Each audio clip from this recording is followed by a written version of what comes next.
Vamos começar? Isso, é por aqui. Eu vou apresentá-lo.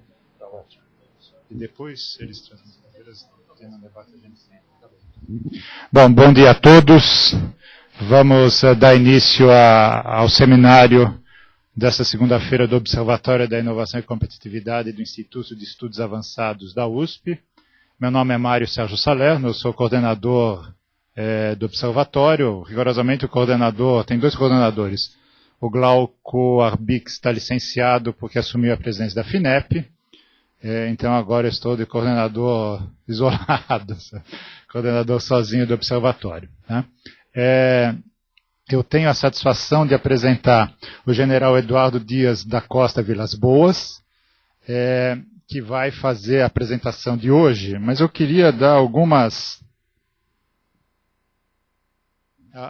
referências um pouco mais precisas sobre o general, que é a forma, acho que da gente e o pessoal de casa também, se puder fazer perguntas pela internet, se as perguntas chegarem aqui a tempo, né, porque às vezes a internet, o caminho demora, né, o general é natural de Cruz Alta, Rio Grande do Sul, né, ele foi chefe da assessoria parlamentar do Exército, chefe do Estado-Maior do Comando Militar da Amazônia, comandante da Escola de Aperfeiçoamento de Oficiais, 7º subchefe do Estado-Maior do Exército e chefe da Assessoria Especial de Gestão e Projetos do Estado-Maior do Exército.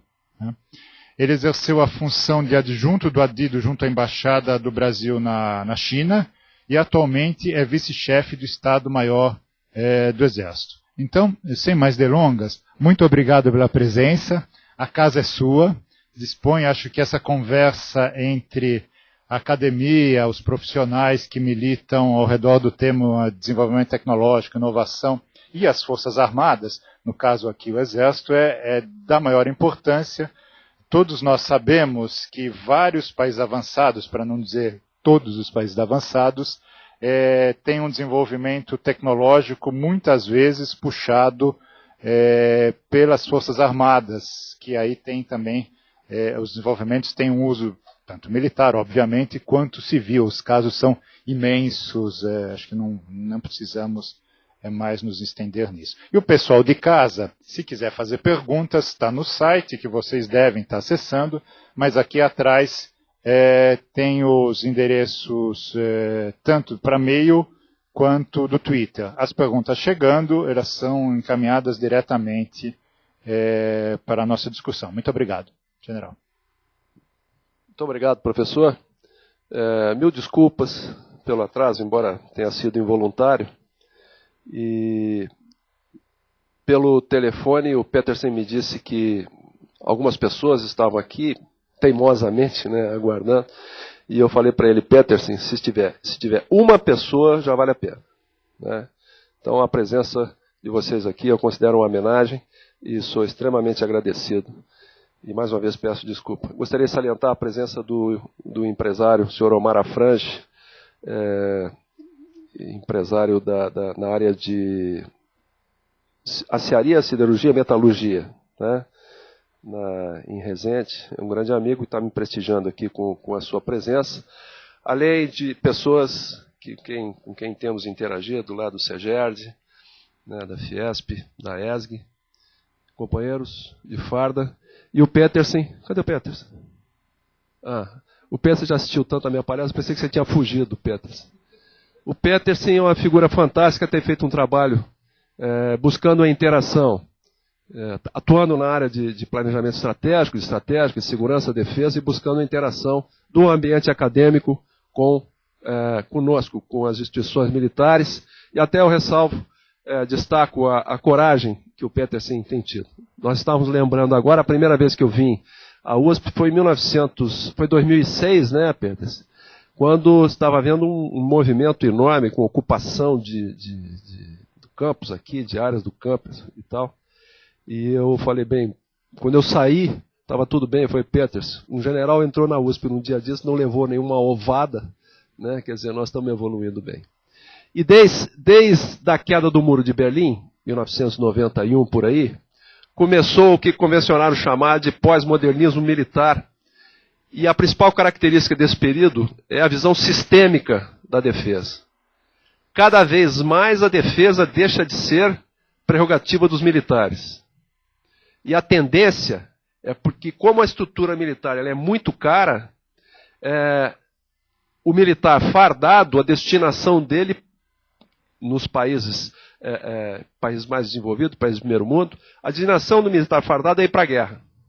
Todas as outras funções da defesa estão sendo ocupadas por civis. E essa é uma tendência que nós estamos vivendo. Felizmente, estamos vivendo essa tendência aqui no Brasil. Chambelán dizia que... Chambelán ou Clemenceau? Dos dois dizia que a guerra é um assunto sério demais para ficar na mão dos militares, né? E isso é uma grande verdade, grande verdade. A defesa é um problema da sociedade e não dos militares. Nós vamos falar sobre o sistema de vigilância de fronteira, mas eu vou colocar isso num contexto um pouco mais amplo, que é o aparelhamento do Exército, dentro de um contexto mais amplo, que é a transformação do Exército, um período de mudanças que nós estamos experimentando, e isso dentro de um contexto mais amplo, que é o papel do Exército no país e na sociedade, tudo de forma bastante breve. A missão das Forças Armadas vem da Constituição, né? Do artigo 142, ele diz que são instituições nacionais permanentes. Nacional e permanente são interrelacionados. Por que as Forças Armadas são instituições permanentes? O que isso quer dizer? Dois aspectos. Primeiro, porque elas são instituições de Estado, né? E o Estado é permanente. E segundo, do ponto de vista histórico, é porque quando os agrupamentos humanos se caracterizam como um agrupamento humano, né? Eles começam a adquirir uma cultura comum, sempre há um segmento desse agrupamento humano encarregado da segurança coletiva, fruto do instinto de sobrevivência coletiva. E, à medida que esse agrupamento humano vai incorporando novos elementos culturais, vai se tornando mais complexo, e quando ele chega ao nível de constituir-se uma nação, ali já existe um embrião de uma força armada. E quando esta nação se torna independente, a Força Armada, o Exército já existe. Então, o Exército, as Forças Armadas e principalmente o Exército, faz parte da essência da nacionalidade de um povo. Por isso que ele é uma instituição permanente. O outro aspecto importante a destacar é a questão da hierarquia e disciplina. Por que milico tem mania de hierarquia e disciplina? Por duas razões. Primeiro, porque hierarquia e disciplina, elas proporcionam, elas garantem a coesão da instituição, a unidade da instituição. Sempre que uma instituição armada, ela perde essa coesão, invariavelmente ela traz desgraça para ela própria e para a sociedade a qual ela serve. As guerras civis, normalmente, têm este componente de perda da coesão das instituições armadas, das forças armadas do país. E o outro aspecto importantíssimo na disciplina e na hierarquia é que elas proporcionam os mecanismos para a contenção da violência. A violência é como um fluido, que quando você emprega a violência ou você derrama a violência, ela se expande, você não tem como controlá-la. E o mecanismo para isso, de você mantê-la sob controle, vem exatamente do que a hierarquia e a disciplina proporcionam. Se alguém aqui luta judô, ou luta jiu-jitsu, ou luta karatê, sabe que quando ele vai às aulas, né, quando ele está treinando judô e karatê, ele não está apenas treinando a parte dos golpes. Há um conjunto de princípios de toda a ordem que tem esse papel, exatamente. Porque um sujeito, um faixa preta de karatê, sem esses controles, né, internos, dos princípios, daquela filosofia, enfim, tudo isso, ele se torna um perigo. Assim são as instituições armadas. Daí a importância da hierarquia e da disciplina. As missões do Exército vêm, né, do artigo 142 e de outros dispositivos, leis, a Lei Complementar 97, outras leis, a Política Nacional de Defesa e da Estratégia Nacional de Defesa. Daí nós tiramos as missões do Exército, e eu não vou falar já das missões, mas eu vou colocar aqui uma referência a cenários prospectivos para o final dessa década. Para o final dessa década, nós temos indicações de que o Brasil vai ser ator global. Seremos a quinta economia do mundo, pelo menos, pleiteando assento no Conselho de Segurança da ONU. Então, inexoravelmente, vamos ser ator global. Já estamos nos tornando atores globais. Não é? Segundo é a questão da integração sul-americana, que ela é inexorável, ela avança e, ao mesmo tempo em que ela avança, o nosso país se descola, né, desse contexto sul-americano, e cada vez ele vai cumprir o papel mais importante na integração sul-americana. Daí a importância do próprio Brasil se preocupar com essa integração sul-americana, porque para que o Brasil decole, ele não vai conseguir levar preso na decolagem todos os problemas referentes, né, próprios dos países que são vizinhos. E a gente se desenvolvendo, nós vamos gerar assimetrias, desigualdades grandes, e vamos estar atraindo sempre para dentro do nosso território os problemas dos países vizinhos. O Brasil vai acabar se tornando um país de imigrantes, né? A exemplo dos Estados Unidos e alguns países da Europa. E basta andarmos aqui pelo centro de São Paulo e vermos já indícios disso, né? Pessoas de outros países que estão aqui tentando uma vida melhor. E isso traz coisas boas e traz coisas ruins, né? Ainda mais num país que tem as fronteiras como nós temos. E aqui, violência nos grandes centros urbanos, ela avança. Internacionalmente, a disputa por recursos naturais. Viram que agora todos os recursos naturais, as commodities, os preços estão excelentes. Isso está sendo altamente positivo para nós, né? Os cereais, por exemplo, a parte de alimentação, os minérios, enfim, o próprio petróleo. E o agravamento das questões ambientais, que nitidamente está ocorrendo, e esse é um problema sério que a nossa sociedade brasileira, tem que definir como vai tratar. Há que se buscar um equilíbrio disso, né? Porque temos que garantir a sustentabilidade e o não esgotamento dos nossos recursos naturais, e ao mesmo tempo também não podemos sacrificar o bem-estar e o desenvolvimento e a vida das nossas populações. E esse é um tema que é muito manipulado. Isso transformou em ideologia. E o problema das ideologias é que elas perdem o foco da realidade. Dizem que a diferença do comunismo soviético para o comunismo chinês é o pragmatismo chinês. Na União Soviética, quando a realidade não estava de acordo com a ideologia, mudavam a realidade. Na China, o chinês muda a ideologia. Alguma coisa tem errado, né? E nós corremos o risco de aqui a ideologia prevalecer sobre a realidade no que diz respeito a essas questões aqui. O Brasil tem 3 tarefas históricas, 3 tarefas geopolíticas ou geohistóricas para empreender ainda. Nós somos um país curioso, que em pleno século XXI, nós temos ainda metade do nosso território para ser integrado e ser ocupado. Quase metade do território brasileiro não está totalmente integrado, não está ocupado. Não há presença do Estado brasileiro numa parte enorme da Amazônia, por exemplo, e lá do Centro-Oeste. E nós temos que cumprir esta tarefa ainda, porque se pretendemos consolidar o nosso entorno sul-americano, e se pretendemos nos lançar como um ator global, nós não podemos ter vulnerabilidades relativas ao nosso território. Há um exemplo histórico para nós entendermos essa dinâmica que esse exemplo vem dos Estados Unidos, que a partir das 13 colônias, nos séculos 16, 17, fizeram a marcha para o oeste, ou seja, fizeram a expansão interna e consolidaram o seu território, por meio de guerras, né, e por meio de aquisições e etc. Depois, eles consolidaram o seu entorno estratégico. E aí fizeram guerra com a Inglaterra, fizeram guerra com a Espanha, fizeram guerra com o México, aquelas guerras na América Central, as Banana War, como eles chamam, enfim, eles consolidaram esse entorno estratégico e garantiram a segurança absoluta do seu território, a sua integridade e e inviolabilidade das suas fronteiras. Isso ocorreu nos séculos XVII, XVIII, até início do século XIX.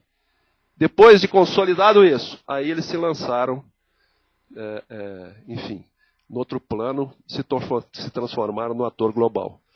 Nós temos essas 3 tarefas históricas para executar, teremos que executá-las simultaneamente e sem fazer guerra, como eles fizeram, né? Então vejam a complexidade do que o Brasil tem que fazer ainda na sua evolução. Por isso nós temos concluir a expansão interna, e nessa expansão interna as Forças Armadas sempre se atribuíram um papel importante, por meio do que a gente chama de estratégia da presença, uma herança que nós recebemos dos portugueses colonizadores, que somos a única presença do Estado, uma quantidade muito grande, numa área muito extensa do nosso país e da Amazônia. E a nossa capilaridade, ela garante a soberania, garante a integridade, e a presença das unidades, elas automaticamente trazem um mínimo de infraestrutura, de comunicações, de transporte, de energia, de saúde, de educação, que oferece condições para que a população se assente e desenvolva, inicie o desenvolvimento de uma atividade econômica que aos poucos vai se tornando mais complexa e vai se tornando autossustentável. Temos que desenvolver a cooperação regional, e sempre, os militares falam sempre na questão da dissuasão, depois eu vou explicar. Só que não tem sentido a gente falar de dissuasão para países como Bolívia, Paraguai, Uruguai, enfim, praticamente todos os países sul-americanos. A nossa assimetria em relação aos Estados Unidos é de 1 para 10. Em relação a países como Bolívia, Paraguai, é de 100 para 1. Em relação à Argentina, é de 6 para 1. Quer dizer, nós não temos que estar preocupados com esse país, né, do ponto de vista militar, enfim. Nós temos que manter um equilíbrio estratégico, sim, né? O Brasil tem que ter um peso específico, mas nós temos que buscar a cooperação com esses países, inclusive no campo militar. E até no campo militar, à medida que nós incrementamos essa cooperação, nós estamos cooperando para a estabilidade interna desses países. A maioria das forças armadas dos países sul-americanos carece de estabilidade institucional, de institucionalização. E, fruto dos processos históricos, algumas dessas forças armadas hoje vivem situações extremamente difíceis, como, por exemplo, na Argentina, né, no Uruguai. E o contato conosco, né, o trabalhar junto, o relacionamento, eles mostrarem no seu ambiente interno dos países um bom relacionamento conosco, sempre proporciona a eles melhores condições. E o outro aspecto é a projeção extracontinental. Um país que quer ser ator global, ele tem que ter condições de fazer o que se chama projeção de poder. Se eu quero interferir, por exemplo, no Oriente Médio mesmo, no Irã, né? Questões do Irã, ou questões da Líbia, etc. É como um sujeito que chega de fora, no ambiente onde tem uma briga, ele resolve ir lá apartar, vamos perguntar, vem cá, o que você está fazendo aqui? Você é da onde? O que você pode interferir aqui? O que você pode fazer para isso? Então, se eu quero ter alguma capacidade de influência, de interferência, eu tenho que ter poder econômico, poder científico, tecnológico, tenho que ter poder militar, né, tenho que ter uma cultura que exerça uma certa influência. Então, esse é o poder nacional, capacidade de projeção de poder. E como parte dessa projeção de poder, eu tenho que ter condições de fazer projeção de força. Aí sim vem o componente militar. E a projeção de força não é só para guerra. Projeção de força é para situações de calamidade, é para situações, interferência em conflitos internos, situação de força de paz. Ou, se brasileiros num determinado país em conflito sofrem ameaças, tem a sua sobrevivência ameaçada, eu tenho que ter condições de ir lá e resgatá-los, trazê-los em segurança, enfim. Então nós temos que ter essa capacidade vertebral e essa musculatura para dar essa sustentação, esse respaldo à projeção de poder do país. Então são 3 tarefas geopolíticas e da concepção estratégica do Exército que o próprio Exército se impôs, né, em alinhamento com o restante do Ministério da Defesa. Então está aqui a expansão interna, a projeção internacional e a integração regional. Fala um pouquinho de dissuasão. É importante, quando se discute Força Armada, entender que o principal papel da Força Armada não é fazer a guerra, é evitar a guerra. Sempre que uma Força Armada é empregada numa guerra para fazer face a um conflito ou emergência, é porque algo na sua tarefa precípua, na sua função precípua, falhou. Esse entendimento é importante para se discutir a estrutura de defesa, porque senão a gente entra numa discussão, num viés, em que num contexto sul-americano, a gente vai acabar chegando ao questionamento de Força Armada para quê, se eu não tenho ameaça? E esse é um problema que nós vivemos no Brasil, nós militares vivemos, porque somos um país em que a sociedade não tem percepção de ameaça. Ela não há nenhuma ameaça para a nossa integridade, para a nossa soberania, né?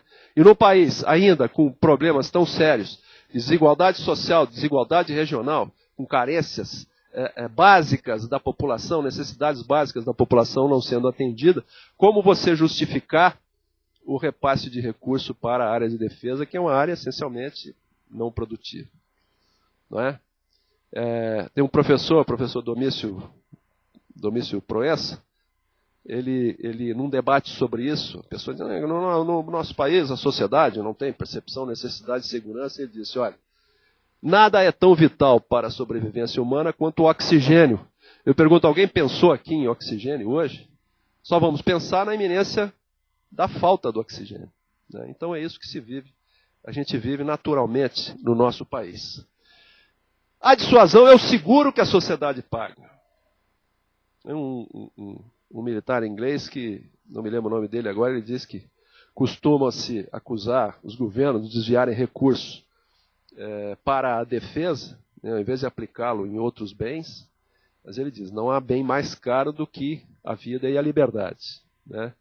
Então, realmente, esse é um componente importante da sociedade, que o governo tem que estar atento, e nós ignorarmos essa questão da dissuasão é como o sujeito que tem uma casa, compra um cachorrão, né, para cuidar da casa, como a casa passa um tempão sem ser assaltada, ele diz, eu não preciso desse cachorro, minha casa não é assaltada. Né, então, seria mais ou menos a mesma coisa. Na questão do pensamento de defesa nacional, houve um marco importantíssimo. Em junho de 2008, quando o presidente Lula assinou a Estratégia Nacional de Defesa. Ele atribuiu essa tarefa ao ministro Jobim, no sentido de que deveria colocar a defesa na agenda nacional, na pauta das discussões nacionais, porque ela absolutamente não estava, né, não estava. E assim foi feito. O ministro Jobim costuma dizer que ele faz parte de uma geração política, geração pós-64, para quem assuntos de defesa sempre foi doicode, repressão, esse tipo de coisa. E eles nunca se preocuparam, nunca se interessaram, nunca se envolveram com a defesa, os parlamentares, os deputados, os políticos. Ficou um espaço vazio que os militares tiveram que eles sim ocupar. E a consequência disso foram as baixas séries orçamentárias, né? Porque como defesa não dá voto, isso é um problema dos militares, os parlamentares nunca se interessaram por isso. Então essa coisa passou a reverter a partir daí, e ela é histórica porque pela primeira vez na história moderna do Brasil, o poder político diz aos militares o que eles devem fazer. E esse é o fundamento, né, da defesa, a estrutura da defesa, ela deve cumprir esses preceitos. A prevalência do poder civil. Ele deve dizer ao militar como ele quer que a sociedade seja defendida. Então, a Estratégia Nacional de Defesa representa essa mudança de paradigma extremamente saudável. Para nós, excelente, porque, em contrapartida, há um compromisso agora por parte do governo. né? Se ele me diz o que eu devo fazer, ele tem que me proporcionar os meios. Ele passa a fazer parte da questão. Então essa foi uma evolução muito grande. E o nosso país vinha vivendo um problema. Da década de 30 à década de 80, o Brasil foi o país do mundo que mais cresceu. Nós tínhamos uma ideologia de desenvolvimento. Os mais velhos, Omar, lembra, o Brasil era o país do futuro. Não era? Tinha uma coesão interna. Um sentido de projeto o nosso país tinha. Naquelas décadas difíceis, né? Décadas de 70, 80, enfim, o Brasil acabou perdendo esta ideologia de desenvolvimento e ficamos à deriva, sem projeto. E aí vieram as décadas perdidas. Década de 80 e a década de 90. Perdemos a ideologia de desenvolvimento, perdemos o sentido de projeto nacional. Houve tempo que se fazia as coisas nesse país. Ponte Rio-Niterói, BR-101, Itaipu. Antes até, eu falei 3 obras de governos militares, eu não estou querendo levar para esse lado. Aterro do Flamengo, por exemplo. Alguém vai ao Rio de Janeiro, passeia no Aterro do Flamengo? Petrobras, muito obrigado. Enfim. ITA, enfim. Qual é a outra? EGPROM? Estaleiros? Enfim. Se fazia as coisas no Brasil. Depois, nós perdemos essa coesão, esse sentido de projeto, perdemos a ideologia de desenvolvimento e ficamos à deriva. Em parte, um dos componentes que nos levou a isso, além das questões ideológicas, ou até consequência da questão ideológica, foi que nós abandonamos a estratégia de desenvolvimento nacional. Por quê? Porque era o pensamento que dava sustentação à estratégia de defesa nacional, né? Política de defesa nacional, estratégia de defesa nacional. Ela dava sustentação, era a base das políticas dos governos militares.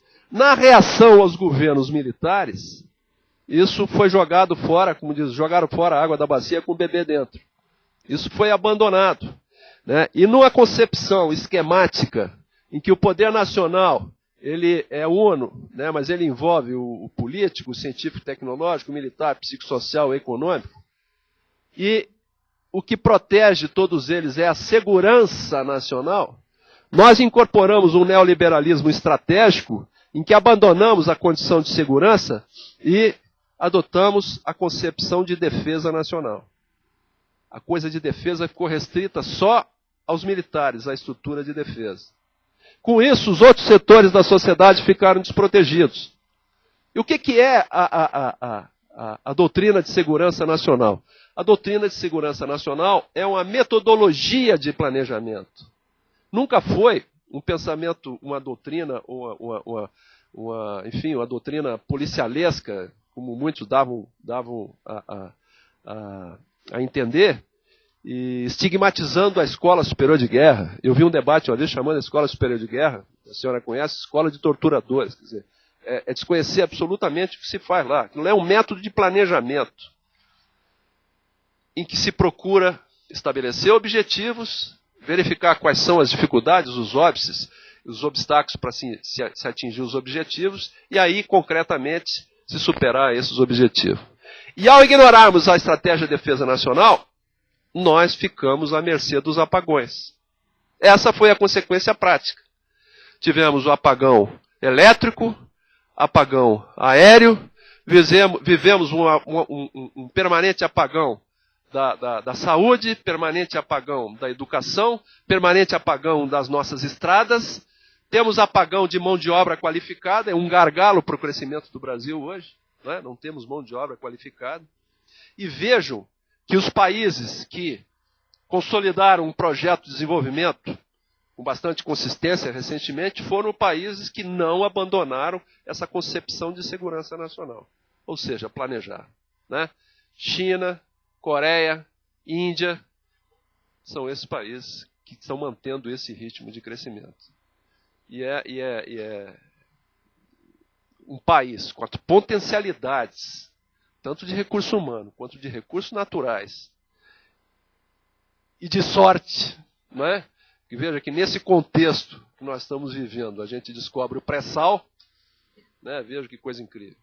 Enfim, não justifica a gente não ter um ritmo sustentável de crescimento muito maior. Então essa é uma questão importante e que justiça seja feita o governo Lula, ele veio trabalhando para modificar isso. Ele colocou questões nacionais de forma a prevalecerem sobre, às vezes, questões ideológicas. Um momento em que isso ficou bem caracterizado foi aquela saída da ministra da ministra do Meio Ambiente, a Marina Silva, né? Quer dizer, o governo Lula perdeu a paciência, porque não iam conseguir fazer nada no país. Nada no país.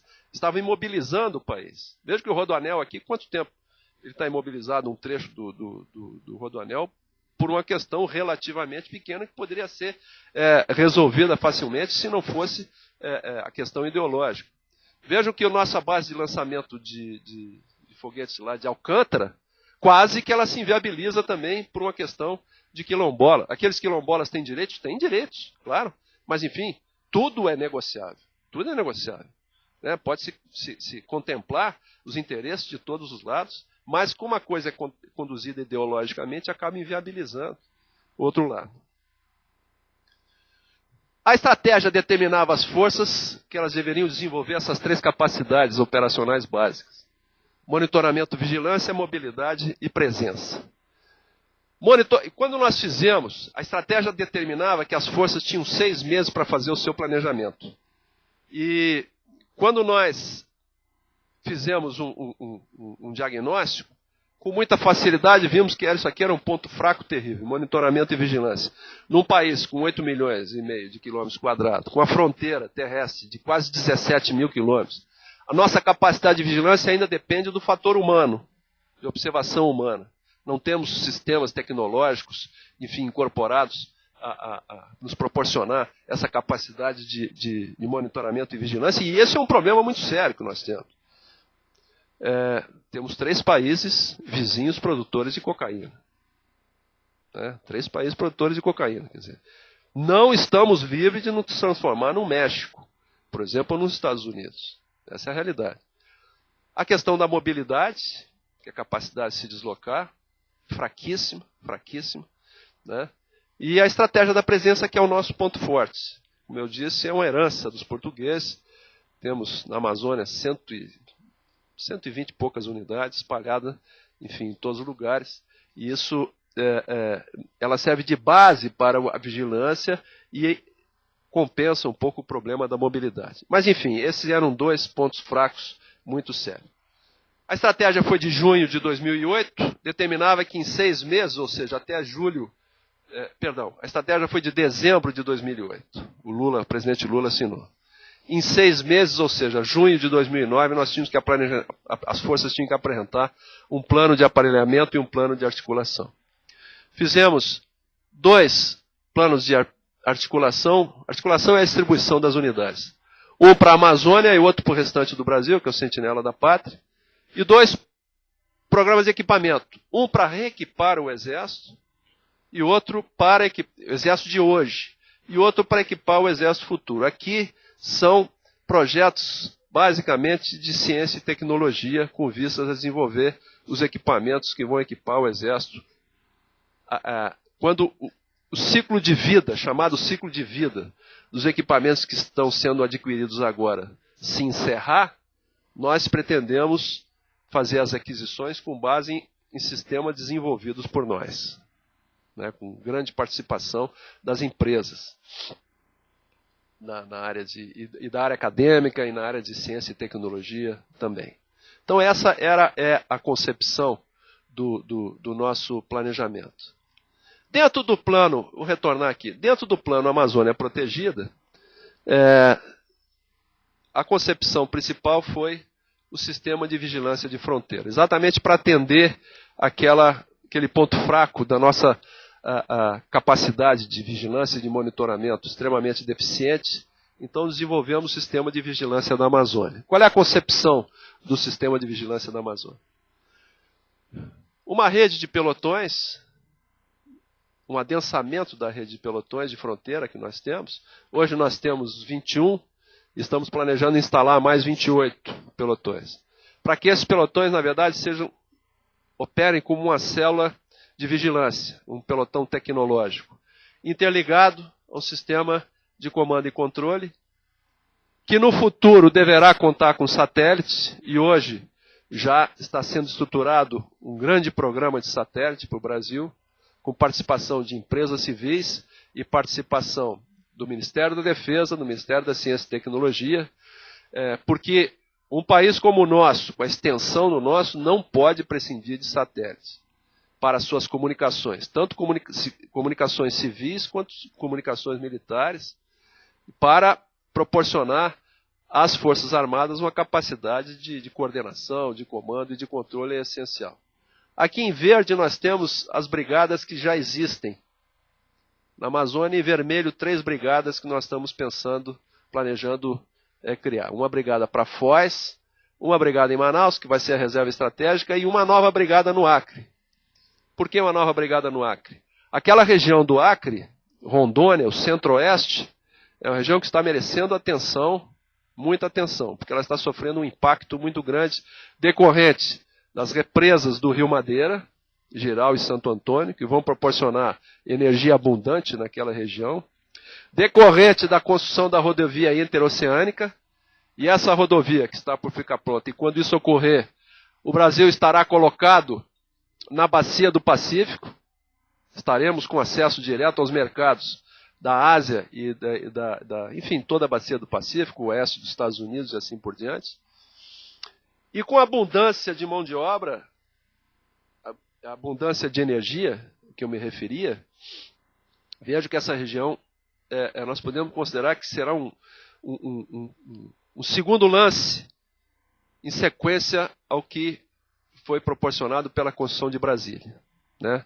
Todo esse avanço da sociedade brasileira, a interiorização, agora eu acredito que nós vamos ter um outro avanço em direção ao centro-oeste, com enorme valorização destas áreas, Mato Grosso, Acre, Rondônia e Acre. Eu digo que há que se prestar atenção porque essa região está sofrendo esse impacto e ela não está sendo preparada para isso. A infraestrutura, os recursos humanos. Vejam que empresas que vierem a se instalar aqui nessa região, e certamente vai ocorrer em grande quantidade, né, aproveitando esse acesso à bacia do Pacífico, vão ter que trazer mão de obra qualificada aqui do Centro-Sul. E a população daquela região vai ficar assistindo e os benefícios não se horizontalizam. E a gente continua gerando desigualdades. Né? Continua gerando desigualdade. Então, por isso nós estamos colocando aqui uma brigada no Acre. Porque tem os bônus e tem os ônus. Né? Quando essa rodovia ficar pronta, a Ásia, a China, estará colocada dentro do nosso território. Com tudo que isso tem de bom e isso tem de ruim. Né? Pode trazer de problema. E complementando essa rede de sensores, de sistemas de comando e controle, todos os demais sistemas operacionais que eu vou depois abordar, explicar o que são os sistemas operacionais, ou seja, todas as outras unidades. Porque não tem sentido eu ter uma capacidade de vigilância em tempo real se eu não tenho a capacidade de resposta em tempo real. Se eu deteto um ilícito qualquer na fronteira e levo 8 dias para chegar lá com a minha tropa. Né? O mesmo ocorre no Centro-Oeste, se replica para o Centro-Oeste e se replica para o Sul. Então toda a nossa área, a nossa faixa de fronteira estará coberta por esse sistema. Esse sistema estará integrado ao CIVAM, que já existe, né, aqui a bordo da Amazônia. Ele é como se fosse um CIVAM da fronteira. Estará integrado ao SISGAAS, Sistema de Gerenciamento da Amazônia Azul. Estará integrado ao Sistema da Polícia Federal.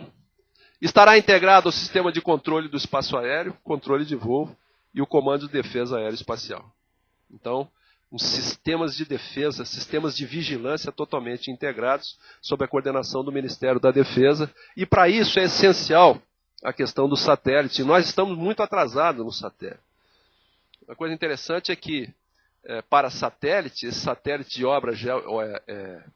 de órbita geoestacionária, você precisa garantir um lugar para ele. E já não tem mais lugar. Já está virando comércio entre os países. né? Eu vendo o meu lugar para você, que os países mais desenvolvidos, lógico, se asseguraram, né, garantiram o tratado de garantia, mecanismos internacionais, a posse desses lugares, e hoje até isso a gente já tem dificuldade. Então nós temos que andar rápido com essa questão. Sistemas operacionais.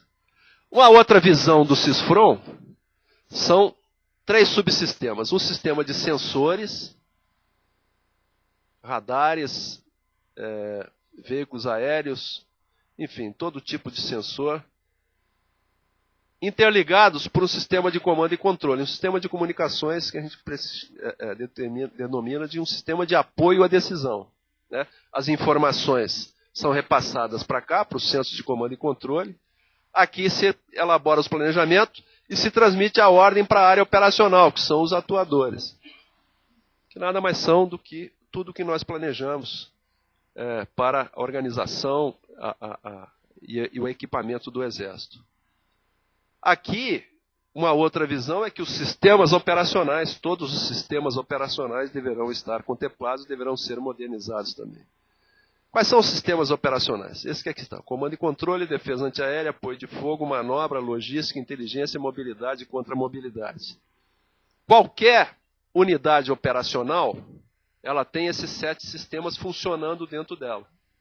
Tá bem? E como é a dinâmica do combate? A dinâmica do combate é: eu me desloco para uma posição privilegiada para poder atirar e atiro para poder me deslocar. Então, para isso eu preciso, primeiro, do sistema manobra, que são os meios de mobilidade. Aviões, helicópteros, barcos, enfim, sistemas de transporte, blindados, não blindados, tanques de guerra e assim por diante. Esse é o sistema manobra. É o que me leva e me traz. Existe manobra, essa mobilidade ela pode ser estratégica, se eu quero sair daqui de São Paulo e ir para um teatro de operações como Centro-Oeste, ou para a Amazônia, ou para o Sul, essa é uma mobilidade estratégica. Se eu estou lá no Mato Grosso, no Centro-Oeste, e me desloco lá dentro, é a mobilidade tática. Alguns meios me proporcionam mobilidade estratégica.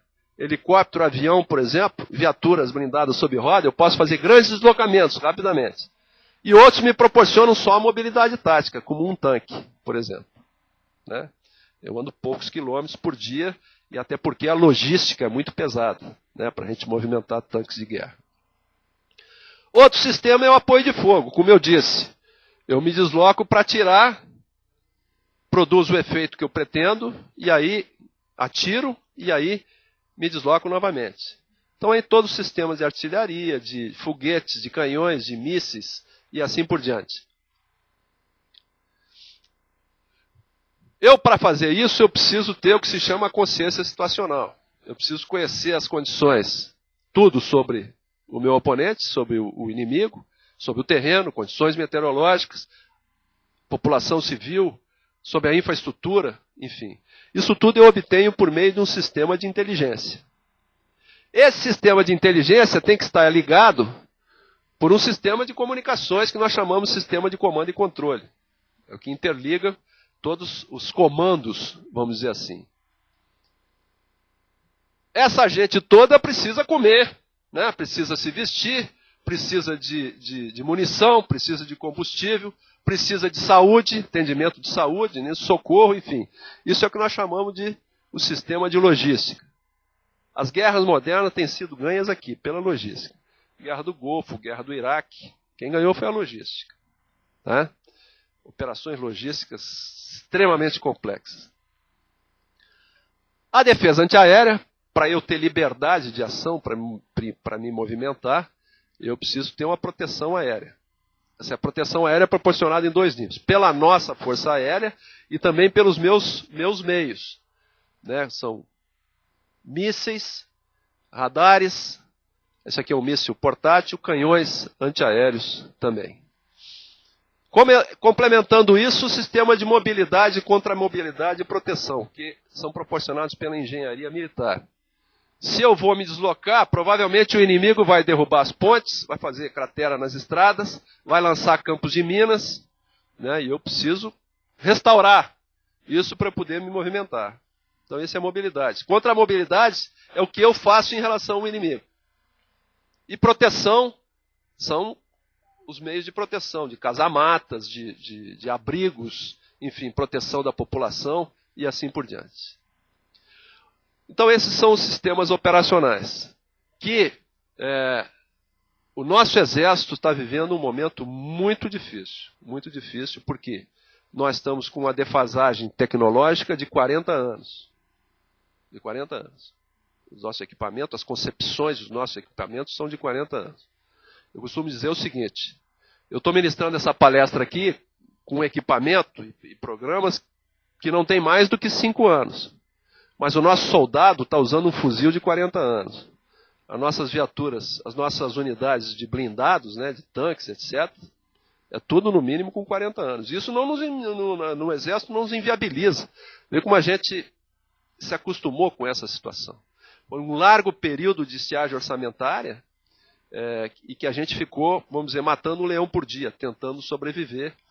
E assim o Exército... E como somos um país em que não há aquela percepção clara de ameaça, né, essas coisas foram sendo empurradas com a barriga.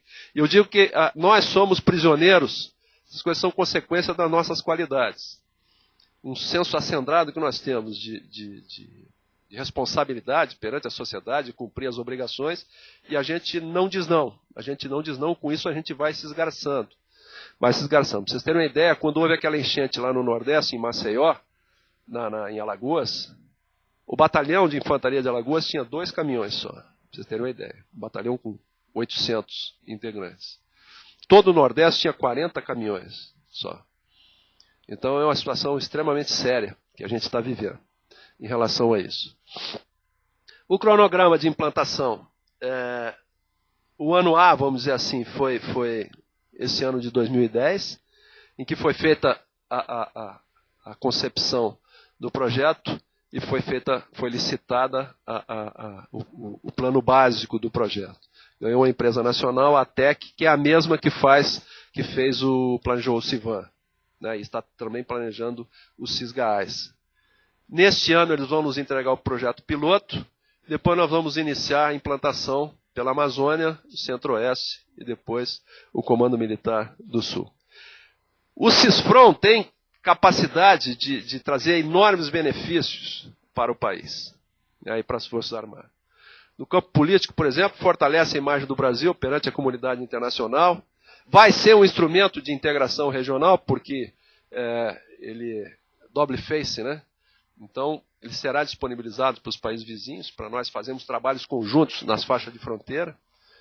Uma ferramenta de cooperação militar com as Forças Armadas dos países vizinhos, uma forma de nós nos aproximarmos deles, e justiça seja feita, temos excepcional relacionamento com todas as Forças Armadas sul-americanas, principalmente na Amazônia.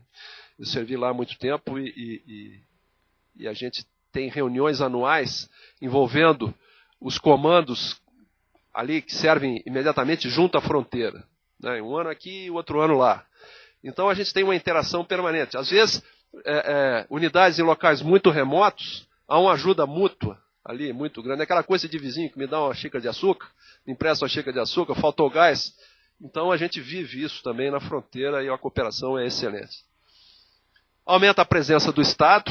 Aquela estratégia da presença que eu me referi, ela precisa ser qualificada, né? Ela concretamente tem que trazer mais benefícios para a população. Isso o CISFRON vai nos proporcionar.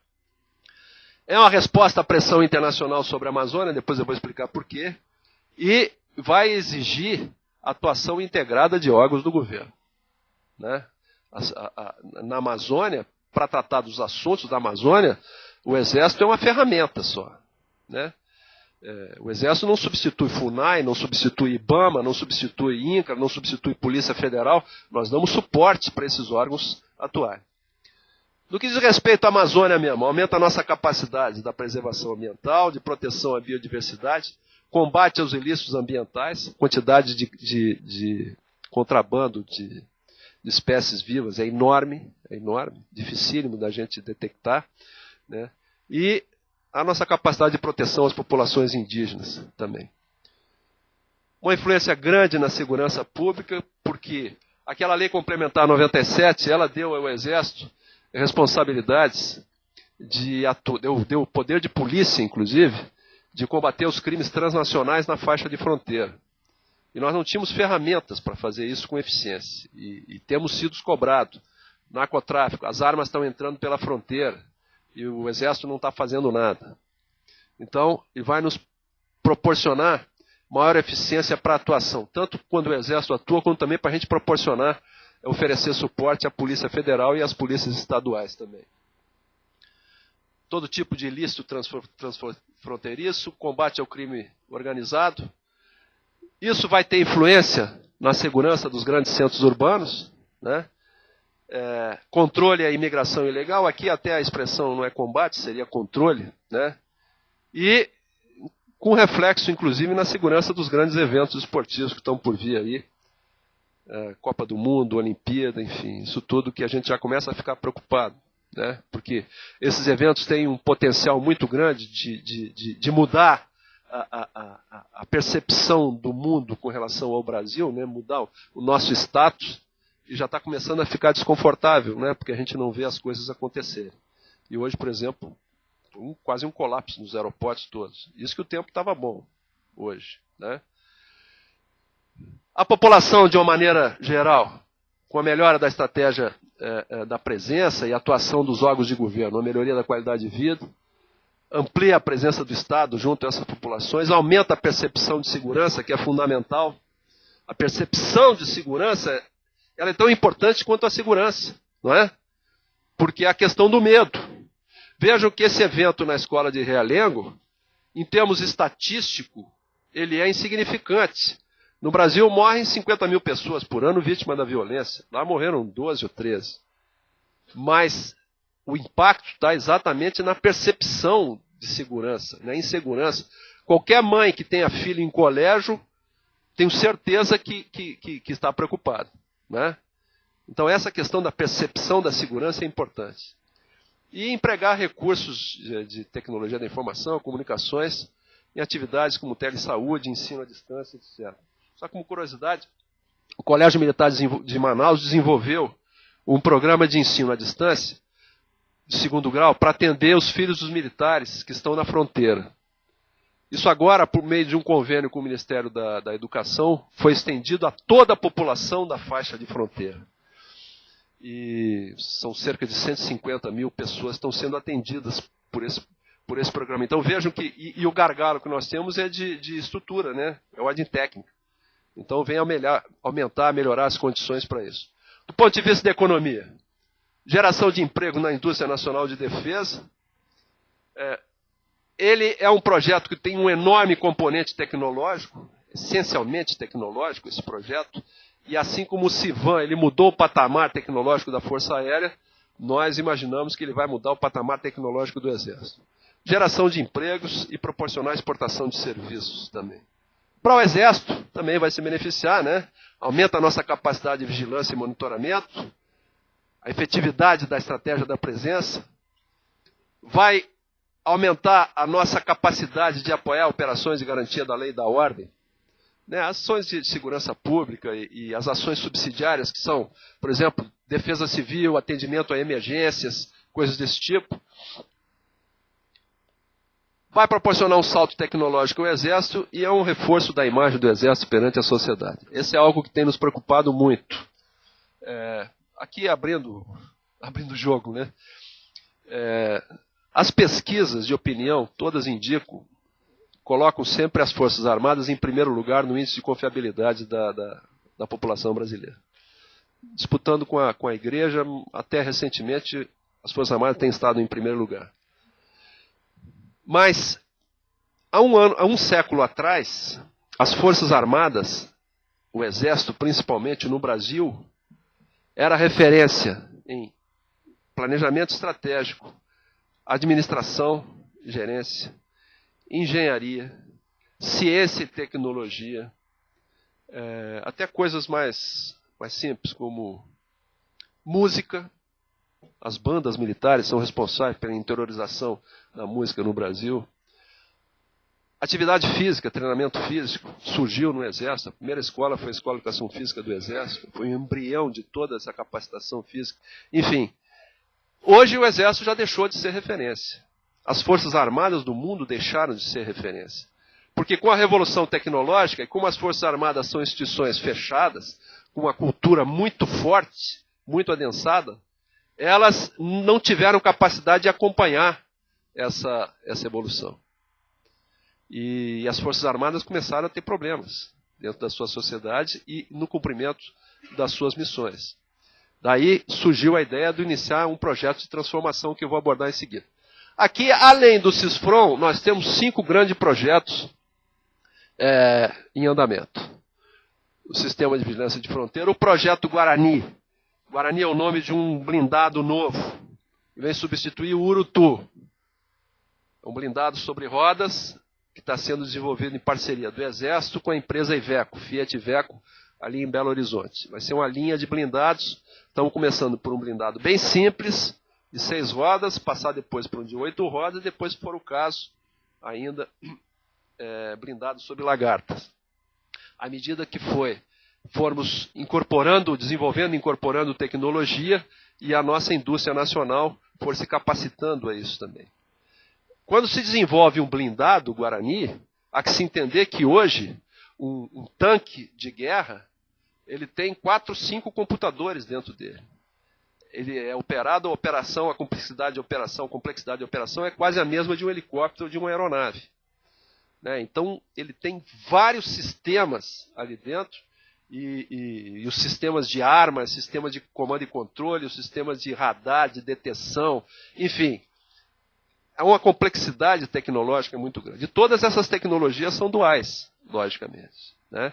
E isso oferece oportunidade, então, para que a indústria nacional vá se capacitando e participando.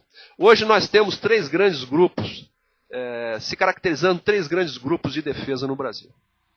O primeiro é constituído pela Embraer, naturalmente, né? E a Embraer abriu agora uma nova razão social, a Embraer Defesa, adquiriu algumas empresas nacionais importantes, pequenas, mas dotadas de tecnologia importante, como a ATEC, como a Orbisat, que fabrica radar. Hoje o Brasil é um dos 5 únicos países do mundo que fabrica radar. Então o primeiro grupo é esse da Embraer. O segundo grupo é o da Odebrecht. Odebrecht, desde a participação deles no projeto submarino, ela também abriu agora a Odebrecht Defesa, fez aquisições no Brasil, da empresa Mectron, fez associação com empresas internacionais. E o terceiro grupo é o da Andrade Gutierrez Oi, associada com a Thales francesa, que é o grupo exatamente que está desenvolvendo o projeto do satélite. A Oi quer lançar um satélite para a sua operação, mas a operação comercial somente não dá sustentação ao satélite. Então eles estão oferecendo essa parceria com o Ministério da Defesa. O sistema de comando e controle, porque o CISFRON a gente pode considerar como um grande sistema de comando e controle estratégico, mas naqueles sistemas operacionais, as unidades do Exército precisam ter sistemas de comando e controle, de rádios e etc. Um sistema de defesa antiaérea, porque a defesa antiaérea é muito importante para a dissuasão, muito importante, e o que nós chamamos também de necessidades emergenciais.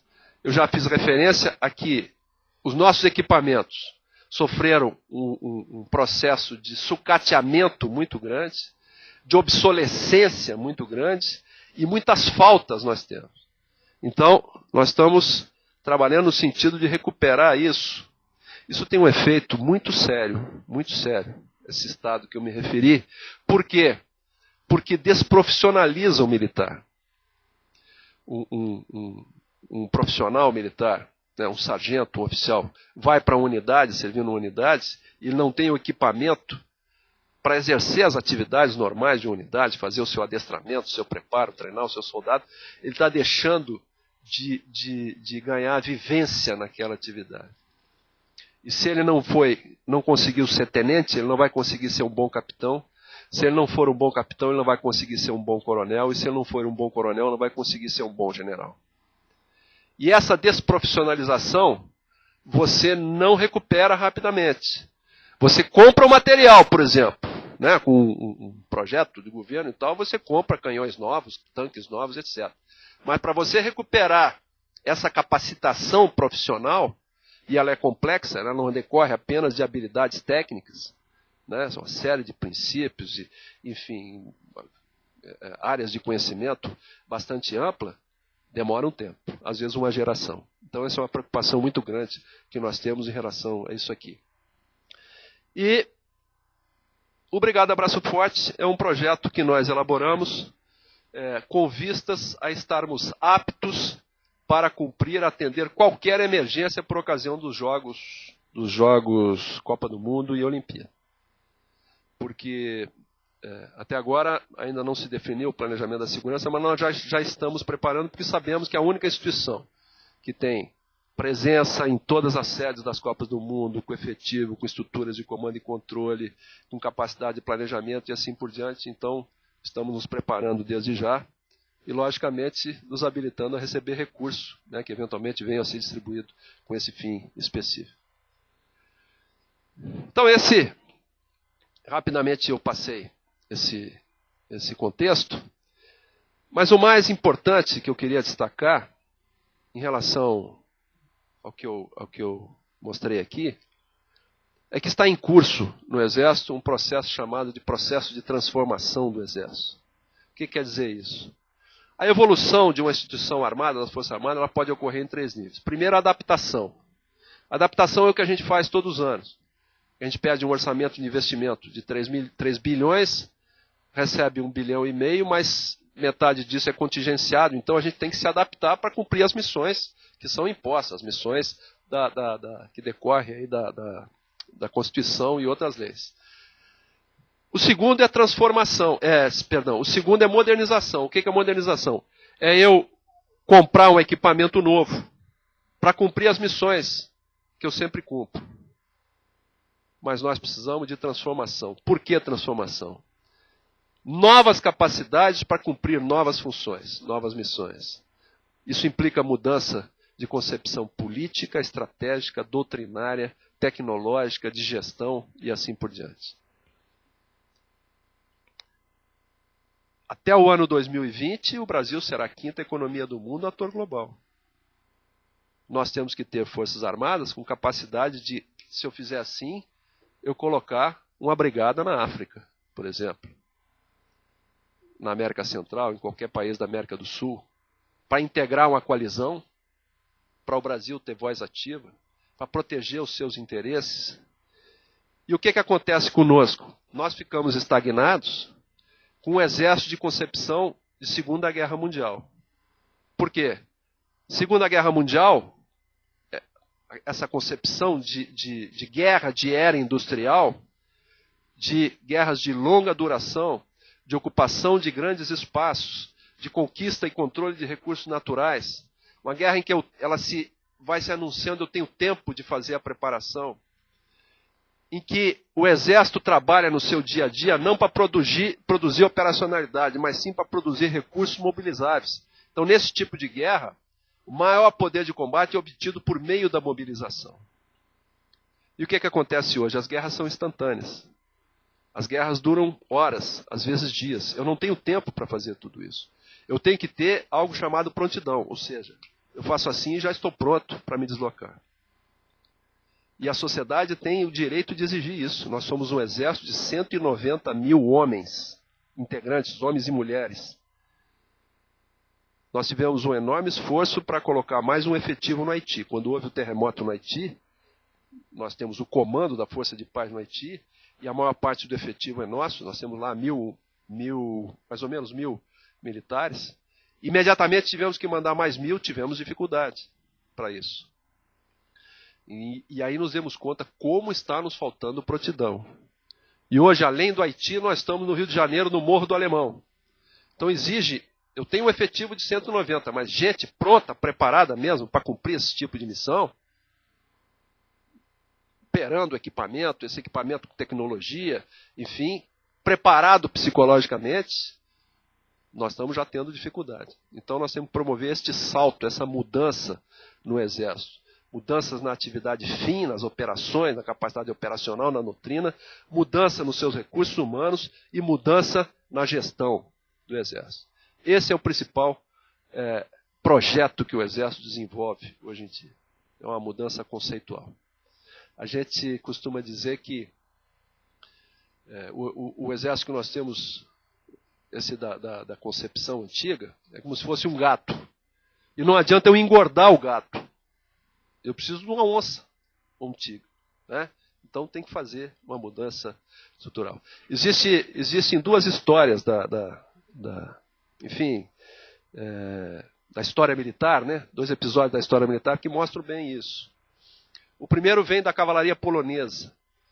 Quando a Polônia se tornou independente ao final da Primeira Guerra Mundial, ela ficou 170 anos, mais ou menos, ocupada.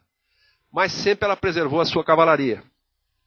Era um corpo de 70 mil militares e era a elite do exército polonês. Altamente adestrado, com espírito de corpo, coesão, com disciplina, enfim. E sempre com equipamento novo, né? Lanças novas, cavalos novos, ferraduras, etc. E foi assim que eles entraram na Segunda Guerra Mundial. E em um dia, na invasão russa, todo esse corpo foi dizimado, né? Então a nossa preocupação é essa. Será que nós não estamos nos transformando numa cavalaria polonesa? Temos que ter esse cuidado. Isso acontece com os exércitos com muita frequência. E aí eles são prisioneiros das suas virtudes. Disciplinado, com espírito de corpo, com coesão, né, com orgulho profissional, com seus valores íntegros. Enfim, mas a sua capacidade operacional ela fica mascarada por conta disso. E outro exemplo que mostra essa necessidade de transformação, ou como se faz uma transformação, essa mudança de paradigma, quando acabou a Primeira Guerra Mundial, o general Guderian, do exército alemão, começou a estudar como foi o desempenho dos blindados, dos tanques, na Primeira Guerra Mundial. É a primeira guerra em que os tanques foram utilizados. E ele estudou muito livros escritos por um general francês que era o de Gaulle. De Gaulle tem 2 livros fantásticos. Por um exército profissional e o Fio da Espada. Por um exército profissional, o de Gaulle mostra a importância das forças blindadas e da importância de abandonar aquela postura defensiva que levou os franceses a construir a linha Maginot, né, que a guerra tinha que ser de movimento, a guerra tinha que integrar, o tanque tinha que integrar com o avião, muita mobilidade, etc. e tal. Os franceses ignoraram aquilo. O Guderian leu os livros do de Gaulle. Quando começou a Segunda Guerra Mundial, os aviões alemães não eram melhores que os franceses e os ingleses. Os tanques alemães não eram melhores. O armamento alemão não era melhor. No entanto, ele mostrou que a essência da transformação não é o equipamento novo. É uma nova maneira de você usar as ferramentas que você já tem. Então isso mostra a essência da transformação e a essência desse processo que nós estamos transformando no Exército. E um outro problema que nós vivemos é o seguinte. Há 35 anos que o orçamento é muito menor do que a nossa necessidade. E isto não vai mudar. Então nós temos que dimensionar o Exército a essa limitação. Ou seja, nós temos que trocar quantidade por qualidade. Agora não pensem que isso é fácil, porque é a mudança de paradigma que se fala, né? Mudança de paradigma. São hábitos, concepções muito antigas, enfim. É como você dizer para um general polonês que ele não tinha mais que usar o cavalo, ele ia ter que usar um tanque. Para ele é um desespero. Aí você sabe por que os tanques antigos, os primeiros tanques, eram tão grandes? Porque sempre os cavaleiros queriam colocar o cavalo dentro do tanque. Isso é uma brincadeira. Tá bem? Mas, enfim, era isso que eu queria transmitir. E mais uma vez agradecendo a todos pela paciência, né, na hora do almoço, por terem me ouvido. E estamos às ordens para as perguntas. Muito obrigado.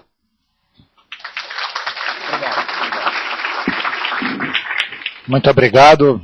Vamos já passar diretamente a algumas perguntas, discussões. Pode sentar aqui.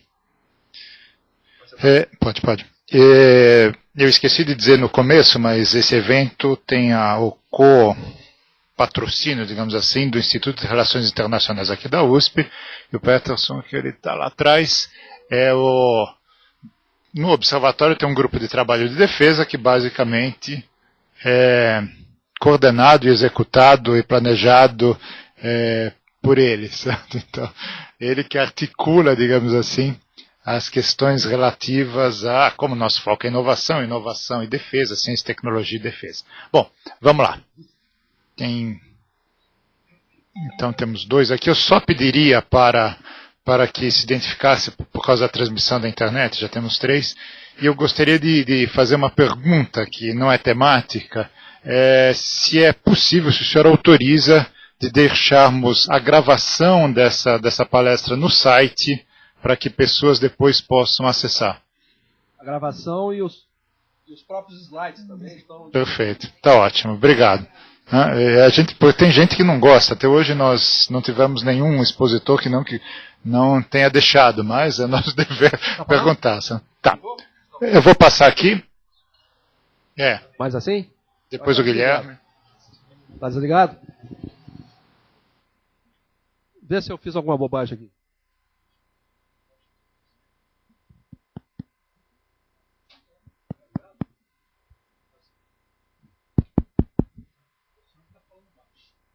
Tá bem.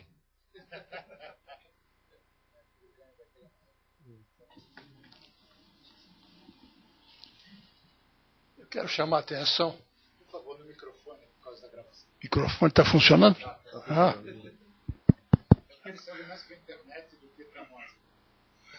Mas eu quero chamar a atenção de alguns detalhes. Em primeiro lugar, parabéns pela magnífica e professoral apresentação que Sua Excelência, o General Vilas Boas, nos brindou. Meus parabéns. Em segundo lugar, eu quero chamar a atenção para um detalhe que não foi mencionado aqui, é o seguinte: no currículo do general consta uma atividade a qual, durante o tempo do presidente Fernando Henrique, ele desenvolveu uma assessoria, um gerenciamento, não sei, na distribuição de cestas básicas no Nordeste. Coisa que duvido que algum brasileiro daqui do Sul tenha noção da coisa.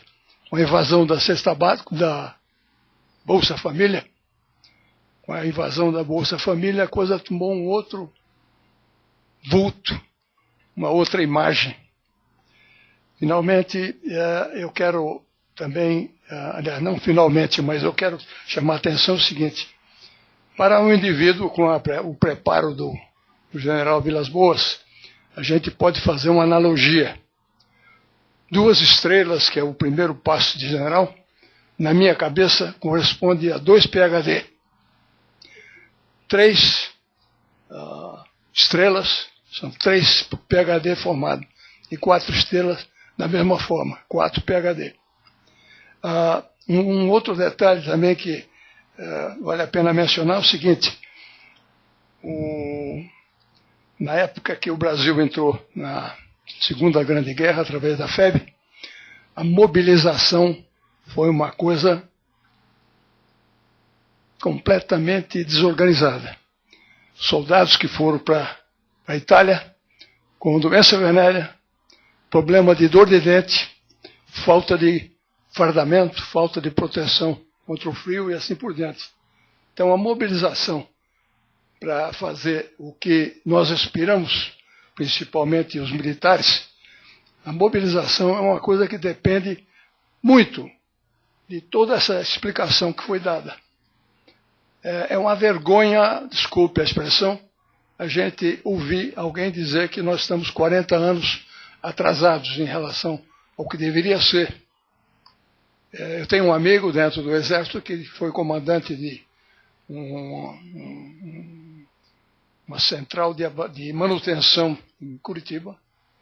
Ele tinha R$1.000 por mês por unidade para manutenção dos seus tanques. A maior parte do nosso equipamento é equipamento já usado.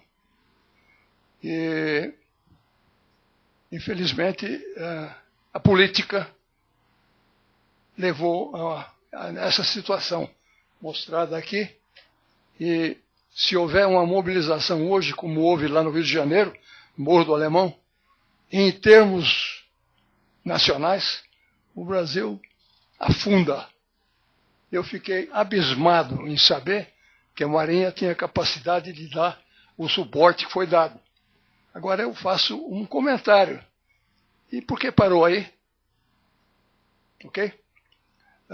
Falta de capacidade, falta de não sei o quê.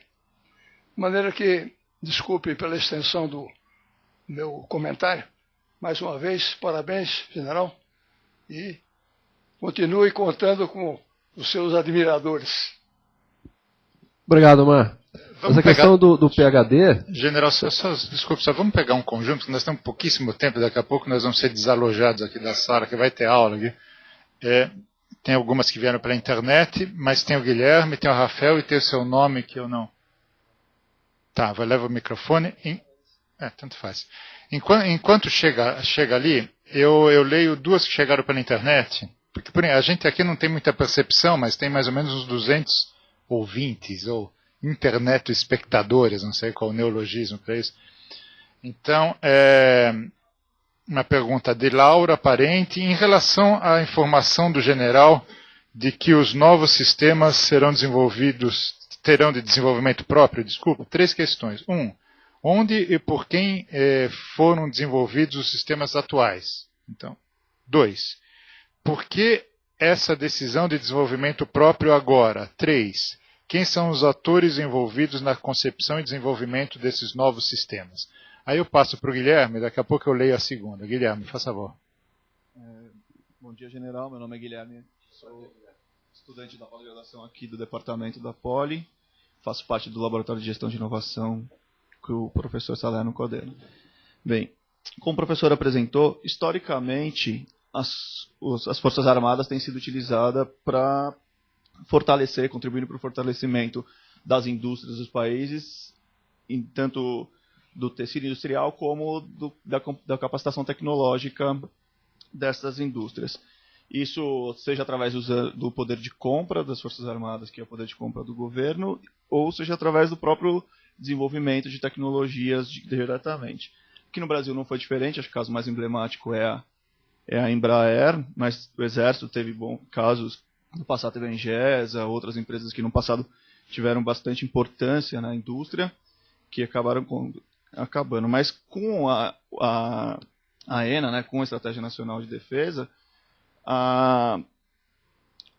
parece que isso foi retomado à cartilha do governo como uma política de defesa, como o senhor apresentou, mas isso surge alguns problemas que eu venho acompanhando, alguns debates sobre política tecnológica para o setor de defesa, que seria o balanceamento entre suprir as demandas imediatas das forças com as suas características e imputar a essas demandas problemas de política industrial e desenvolvimento industrial que não seriam necessariamente das forças, mas que acaba sendo acarretada e acaba dificultando o diálogo entre as Forças Armadas e o setor industrial.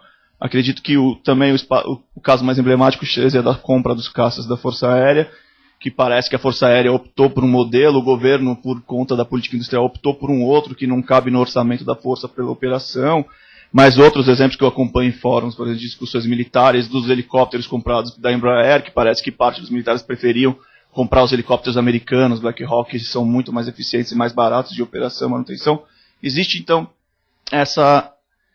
esse debate, né, entre as forças militares e o governo em termos de definir estratégias para políticas industriais e tecnológicas usando o poder de compra das Forças Armadas. Então, queria saber do senhor se existe um critério de seleção nesses grandes programas que o senhor apresentou, de seleção de setores industriais onde há competências industriais já estabelecidas que o Exército pode ajudar a fomentar, ou se não há essa discussão e é uma questão que vem do governo e o Exército não tem participação na escolha dos seus parceiros no que compra do exterior ou no que desenvolve internamente junto com empresas nacionais.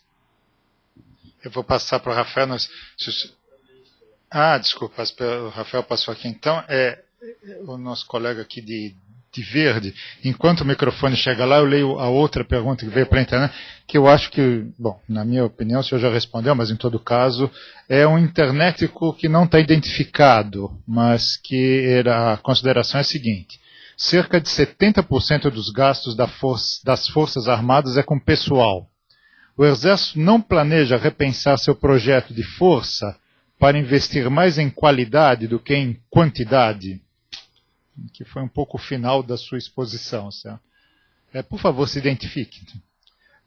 Bom dia, general. Eu sou Augusto Malaman, sou aluno do primeiro ano de graduação de Relações Internacionais aqui na USP. Eu tenho 3 perguntas mais leigas e objetivas para o senhor.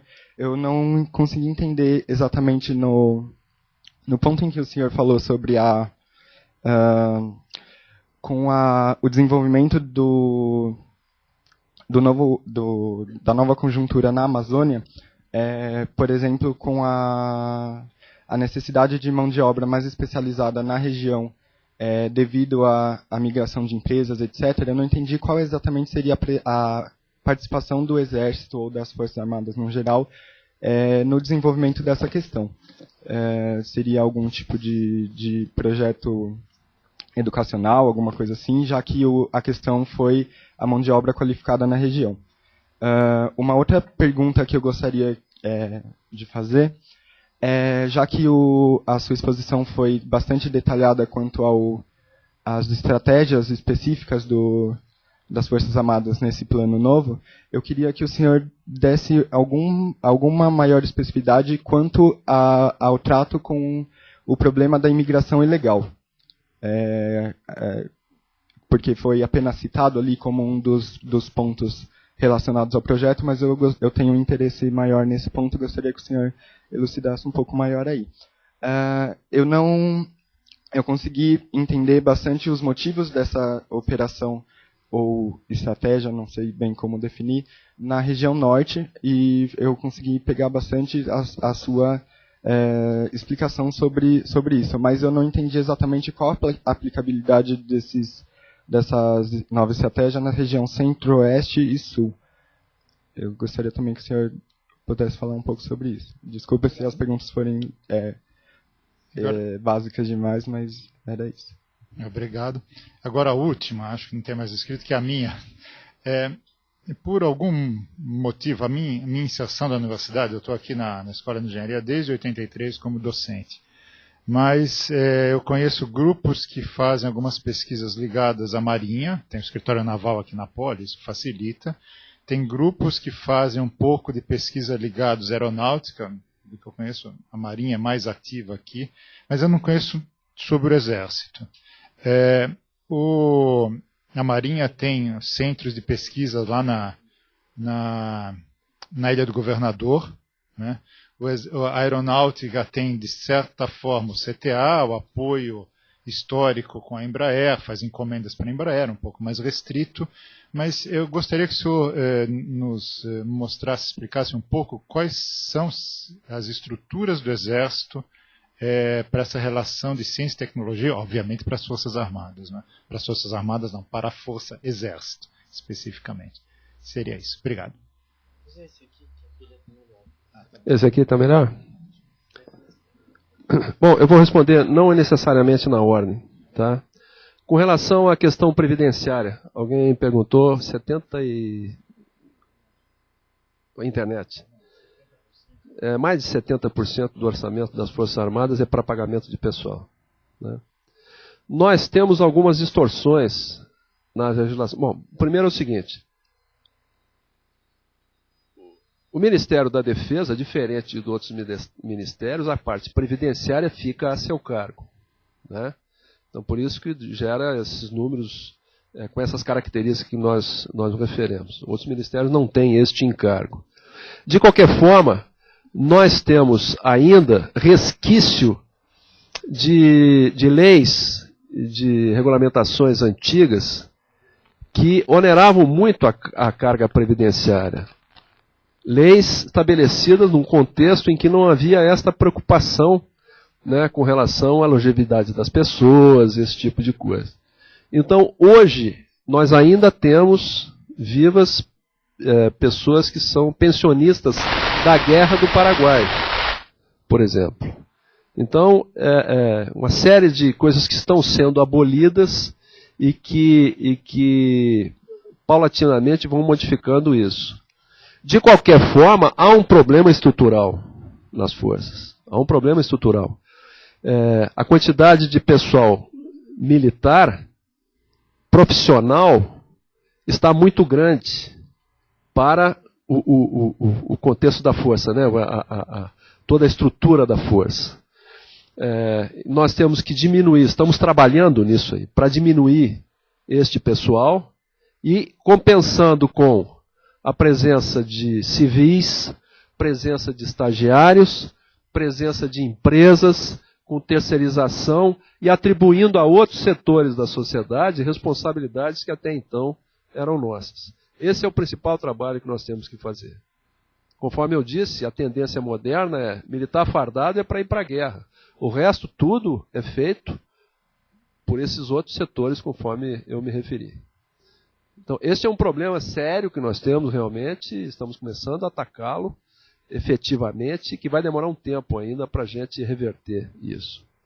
Bom, do ponto de vista de equipamento da força, há um aspecto muito importante que está se modificando agora por meio de novas leis que estão tramitando no Congresso, com vistas a proporcionar dos recursos orçamentários para investimento, ou seja, para os programas, alguma regularidade, previsibilidade e continuidade. Este é o mais importante. Quando eu compro um equipamento, vamos imaginar que eu compre um helicóptero, ou que eu compro um tanque, ou que eu compro um canhão sofisticado, eu compro um ciclo de vida. Eu sei que aquilo vai durar 20 anos, ou seja, é um projeto de 20 anos. Então eu tenho que ter uma continuidade nisso. Os empresários entendem isso, quer dizer, eles precisam de uma demanda estruturada. Esse é o problema que nós sofremos. Um ano eu recebo um montante expressivo de recursos, aí no outro ano, por uma questão qualquer, né, isso não se repete e os projetos se inviabilizam. Então, com isso, se eu não consigo estruturar essa demanda, as empresas nacionais não conseguem se estruturar também, tanto do ponto de vista como capacidade produtiva, como também no desenvolvimento de pesquisas, e isso vai envolver também toda a área de acadêmica, a área de ciência e tecnologia, há sempre uma descontinuidade. E como eu não tenho essa capacidade de fazer aquisição dentro do país, eu acabo tendo que comprar fora, para compensar certas carências. Então foi uma pergunta que alguém fez, né? Eu acho que foi pela internet.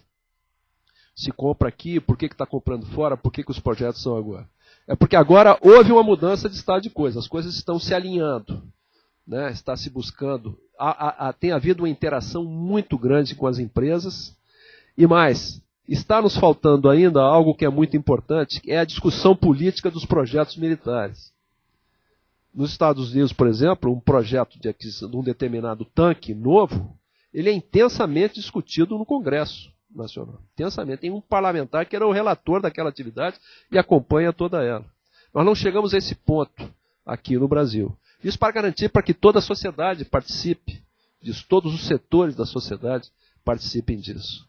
Isso implica, às vezes, até em desenvolvimento regional, né? Um parlamentar de um determinado estado se interessa muito porque a fábrica, né, que vai produzir aquele sistema, fica no estado dele. Então são concepções que a gente está caminhando para elas, mas ainda estamos um pouco longe. Então por isso essa dificuldade nós temos essa coisa programada e estruturada. A questão da regularidade orçamentária, a questão da participação das empresas e a questão da participação da discussão política em relação a isso. Com relação à pergunta do Acre, eu queria destacar o seguinte: na parte de desenvolvimento, de mão de obra, o Exército, as Forças Armadas não têm responsabilidade nenhuma nisso aí. A nossa preocupação é a mudança dos problemas, o surgimento de novos problemas relativos à segurança. Segurança externa, segurança da fronteira e segurança interna, contrabando, narcotráfico, migração e etc. E com relação à migração, também não temos nenhuma responsabilidade com relação a isso. Isso não é atribuição das Forças Armadas. Provavelmente teremos que cooperar com isso, contribuir com a nossa infraestrutura. Uma vez o CISFRON instalado, nós teremos uma capacidade maior de vigilância, de acompanhamento, e estaremos contribuindo com isso, mas não é uma contribuição, uma participação, uma responsabilidade específica das Forças Armadas. Com relação à contribuição do CISFRON para o Centro-Oeste e o Sul, ela é tão grande quanto para a Amazônia. Por exemplo, nós temos 3 países produtores de cocaína, né, que são a Colômbia, o Peru e a Bolívia. O narcotráfico, a entrada de cocaína no Brasil, ela é muito maior nas áreas onde a fronteira é mais humanizada. Então, quanto mais humanizado, mais densa for do ponto de vista de atividades econômicas, sociais, etc., determinados tipos de problemas se intensificam. Aqui no Sul eu não tenho problemas relativos a biopirataria, por exemplo, narcotráfico, biodiversidade, etc. Mas eu tenho outros tipos de problemas. E vimos agora uma reportagem grande da Veja com relação às células terroristas, né, aqui nessa região. Então, problemas de natureza diferente, mas igualmente importantes, que exigem, né, nós aumentarmos a nossa capacidade de vigilância. Ok? Com relação às estruturas do Exército que participam de atividades de pesquisa e etc. Você colocou um dedo na moleira do Exército com essa pergunta, porque reflete, e até é um testemunho importante para nós, uma percepção de quem está por fora. O primeiro problema é porque, para quem está em São Paulo, porque o centro de gravidade da nossa atividade, nosso sistema de ciência e tecnologia, fica no Rio de Janeiro, né? O Instituto Militar de Engenharia, o Centro Tecnológico do Exército, o Campo de Provas da Marambaia, enfim, vários órgãos importantes na área de ciência e tecnologia ficam no Rio de Janeiro, enfim, naturalmente afastados e pouco conhecidos. Mas o Exército precisa aumentar a sua interface com ambientes civis. E esse tem sido uma das razões, né, da gente ter ficado defasado em algumas áreas. A gente precisa aumentar essa interação com a sociedade, no ambiente acadêmico, no ambiente de ciência e tecnologia, em todos os ambientes. E nós, por exemplo, no Exército, nós não temos uma estrutura de fomento industrial. A Aeronáutica e a Marinha tem. Estamos trabalhando para criar isso agora. E estamos planejando uma grande modificação no nosso sistema não só de ciência e tecnologia, mas todo o sistema de aquisições, né? E uma das principais aspectos a serem modificados é nós incorporarmos uma participação muito maior das empresas, da sociedade civil, muito maior. Essa parte de tecnologia, enfim, de fabricação, de produção, isso é essencialmente civil, né? O Exército entra principalmente com determinadas tecnologias específicas e com uma demanda estruturada, vamos dizer assim, e a sistematização, né? Alguém fez uma pergunta em relação ao estrangeiro, né?